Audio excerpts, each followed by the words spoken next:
see how all of this unfolds with the community and what.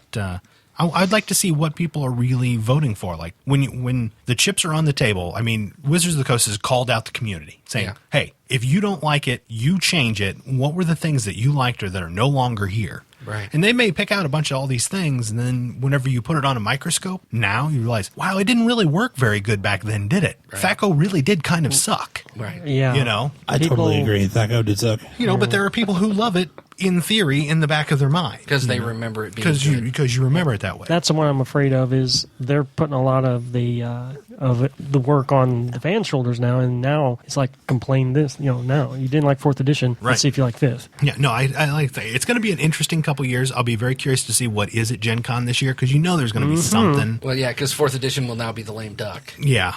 I'd be curious to see what Paizo's reaction to all this is. That's a good point. Do they see, Wizards is scared. They're doing this because of us. I mean, that's got to make you feel pretty good. Yeah, it does. But you know what happens when you're the top dog? You start making crap because you get lax. And Paizo just announced that they were making an MMO maybe only a month before this, too. Yeah, right. Jump Shark maybe? So I wonder if that'll make them accelerate their plans. Man, I like the guys at Paizo. I'd appreciate it if they'd send us some free stuff.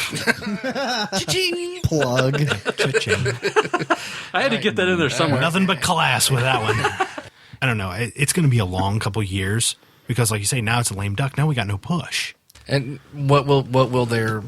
Or is all this a bunch of... Or is this just, like I say, just rattling the saber and trying to rally the troops, and it's still going to be developed in a vacuum, and... Right. Are they being real? More crap to make money. Well, it's like you hire all the big shots to work on the main few books, and then you hire, dinguses to put out supplemental material. It's like hiring Pacino and you highlight his scenes in a trailer, and he's got a cameo. Right. Unless 95% of the beta testers jump in and say, this is what we want, and we don't want this, this, and this. Because I'm sure it's going to be more fractured than that. Oh, absolutely. It's going to be hugely fractured. That's the community. But this does play to the internet's strengths. It is designed for people to complain. Well, that's true.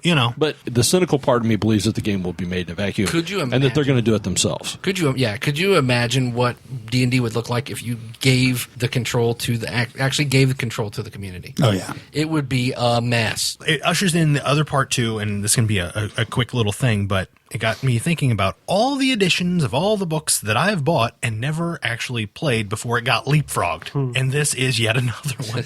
I will never play. You never got to play 4th? No, I never played 4th edition. I never played 1st edition 1st edition Mutants and Masterminds. I never played 3rd edition D&D, not 3.5. 3rd edition D&D. I never played. Really? 3rd edition Hero Champions.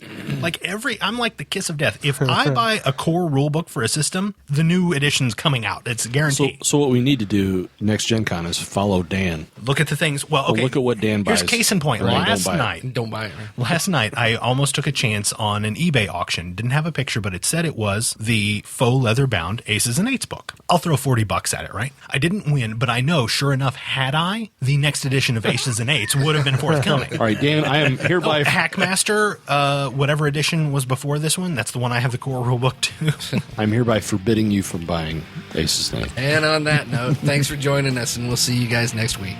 Bye. And then you can... Oh, my good Lord. What crawled up your ass and died? I had to cut that out later. Jesus Christ. He's a child. Cover up now, boys. Cover up. He's a child. I can't remember the last time I actually commented on someone's bodily fluid gases, but I'm pretty sure it was junior high. Particularly nasty, Dan. If it knocks your hair out, you would comment. Fair enough. I'm bald because of Sean's ass. Okay. Chinese. I was going to say something. All right. Well, follow us on Twitter. We're at Gamers Table. Like us on Facebook. Listen to us on iTunes. Or on Stitcher. got a question you want read during the show? Send us an email at feedback@gamerstable.com or leave us a voicemail at 559-546-1231.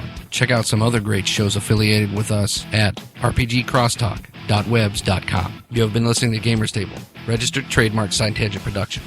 Visit us at gamerstable.com. Products and intellectual properties discussed during this podcast are properties of their respective owners.